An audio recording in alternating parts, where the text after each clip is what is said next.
Hi guys, I'm Nivita. இந்த வீடியோவில் 12th standard கெமிஸ்ட்ரியில் P block elements part 2 lesson, அதாவது யூனிட் 3ல இருக்கக்கூடிய ஒரு ஒன் வேர்ட் தான் பார்க்க போகிறோம். ஆன் ஹைட்ரோலைசிஸ் ஆஃப் PCl3, ஓகேவா?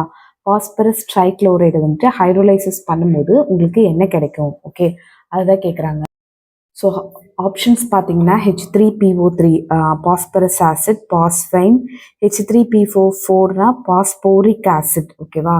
அதுக்கப்புறம் POCl3 எது வந்துட்டு கிடைக்கும் அப்படின்னு கேட்டிருக்காங்க. PCl3யை நீங்கள் வந்துட்டு ஹைட்ரலைஸ் பண்ணிங்கன்னா இது வந்துட்டு டேரெக்டான ஒரு கொஸ்டின் தான், ஓகேவா? ரொம்ப சுற்றி வளைச்ச மாதிரிலாம் கிடையாது. ஃபஸ்ட்டு PCl3 கூட வாட்டர் போடும்போது எனக்கு உங்களுக்கு பாஸ்பரஸ் ஆசிட் தான் கிடைக்கும் ப்ளஸ் HCl, ஓகே. ஸோ இது எப்படி பேலன்ஸ் பண்ணுறது அப்படின்னு பார்த்தீங்கன்னா, பேசிக்காக இங்கே வந்துட்டு குளோரைடு வந்து 3 இருக்குல்ல, இங்கே குளோரைடு வந்து 1 தான் இருக்குது. ஸோ 3 அப்படின்னு போட்டுக்கோங்க. இப்போ இங்கே ஹைட்ரஜன் வந்துட்டு 3, இங்கே ஒரு ஹைட்ரஜன் 3, 6 இருக்குது, ஓகேவா? ஆனால் இங்கே 2 தான் இருக்குது. ஸோ அதனால் நான் 3 போட்டுக்கிறேன். 3 2 6 ஹைட்ரஜன் வந்துடும். ஆக்சிஜன் வந்து 3, இந்த இடத்துலையும் ஆக்சிஜன் வந்துட்டு 3. ஸோ எனக்கு பேலன்ஸ் ஆயிடுச்சு, ஓகேவா?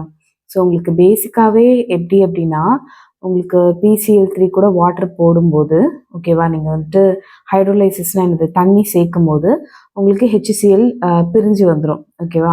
அதுக்கப்புறமேட்டு பாஸ்பரஸ் ஆசிட் அப்படின்றது உங்களுக்கு கிடைக்கும். ஸோ நான் ஏற்கனவே சொல்லியிருக்கேன், இங்கே வந்து H3P வந்து காமன், இந்த O3 அப்படின்னு இருக்குன்னா OUS அப்படின்னு ஞாபகம் வச்சுக்கோங்க அப்படின்னு சொல்லிட்டு, ஓகேவா? அதனால் H3PO3 அப்படின்னு பார்த்தீங்கன்னா, இந்த O3 அந்த மாதிரி பார்த்தீங்கன்னா அது வந்து பாஸ்பரஸ் ஆசிட் அப்படின்னு வரும். ஸோ அதனால் H3PO3 அப்படின்றது உங்களோட ஆன்சர். தேங்க்யூ ஃபார் வாட்சிங்.